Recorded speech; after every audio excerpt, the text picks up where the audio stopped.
ലോക്സഭാ തെരഞ്ഞെടുപ്പിൽ ഇത്തവണ SDPI പിന്തുണ UDF നിരസിച്ചേക്കും. ഇത് സംബന്ധിച്ച് KPCC അധ്യക്ഷൻ K സുധാകരനും പ്രതിപക്ഷ നേതാവ് VD സതീശനും വരും ദിവസങ്ങളിൽ നിലപാട് വ്യക്തമാക്കും. SDPI പിന്തുണ BJPയും LDFും ആയുധമാക്കിയ പശ്ചാത്തലത്തിലാണ് ഈ നീക്കം. തങ്ങളോട് കൂടിയാലോചിക്കാതെ ഏകപക്ഷീയമായാണ് SDPI നിലപാട് വ്യക്തമാക്കിയതെന്നാണ് കോൺഗ്രസ് നേതാക്കൾ പറയുന്നത്. നിലവിൽ സംസ്ഥാനത്ത് UDFന് അനുകൂല സാഹചര്യമാണുള്ളതെന്നും ഇപ്പോഴത്തെ വിവാദങ്ങൾ തിരിച്ചടിക്ക് കാരണമാകുമെന്നും നേതൃത്വം വിലയിരുത്തുന്നുണ്ട്. ഈ സാഹചര്യത്തിൽ കഴിഞ്ഞ ദിവസം വയനാട്ടിൽ രാഹുൽ ഗാന്ധിയുടെ പത്രികാ സമർപ്പണത്തിനെത്തിയപ്പോൾ പ്രതിപക്ഷ നേതാവ് VD Satheesan, AICC general secretary Ramesh Chennithala, UDF convenor MM Hassan, Muslim League അഖിലേന്ത്യാ ജനറൽ സെക്രട്ടറി PK കുഞ്ഞാലിക്കുട്ടി തുടങ്ങിയവർ കൂടിയാലോചന നടത്തിയിരുന്നു.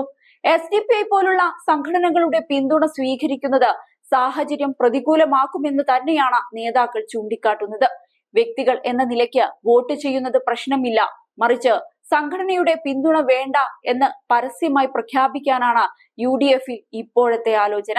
ലോക്സഭാ തെരഞ്ഞെടുപ്പിൽ കേരളത്തിൽ കോൺഗ്രസിന്റെ നേതൃത്വത്തിലുള്ള UDFനെ പിന്തുണയ്ക്കുമെന്ന് കഴിഞ്ഞ ദിവസമാണ് SDPI സംസ്ഥാന പ്രസിഡന്റ് മൂവാറ്റുപുഴ അഷ്റഫ് മൗലവി വ്യക്തമാക്കിയത്.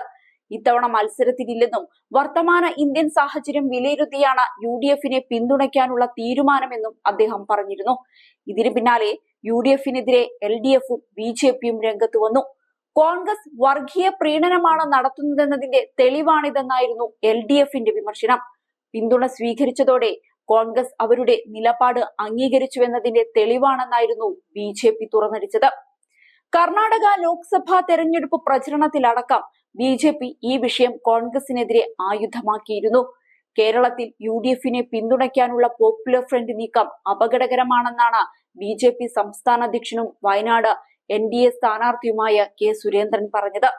രാജ്യത്ത് കലാപമുണ്ടാക്കുകയും ഹിന്ദുക്കളെയും ക്രിസ്ത്യാനികളെയും കൂട്ടക്കൊല ചെയ്യുകയും ചെയ്യുന്ന പ്രസ്ഥാനമാണ് പോപ്പുലർ ഫ്രണ്ട് എന്നും നേതാവ് തുറന്നടിച്ചു. രാഹുൽ ഗാന്ധി മത്സരിക്കുന്ന വയനാട്ടിലടക്കം മതഭീകരവാദികളുടെ പിന്തുണ സ്വീകരിക്കുകയാണ് UDF. രാഹുൽ ഗാന്ധി നയം വ്യക്തമാക്കണം. കൊലപാതകം നടത്താൻ വിദേശത്ത് പരിശീലനം ലഭിച്ച ഭീകര സംഘടനയുടെ പിന്തുണ എങ്ങനെയാണ് കോൺഗ്രസ് തേടുന്നത്? 4 വോട്ടിനു വേണ്ടി രാജ്യ താൽപര്യം ഹനിക്കുന്ന നിലപാടിൽ രാഹുൽ മറുപടി പറയണമെന്നായിരുന്നു സുരേന്ദ്രന്റെ വാദം.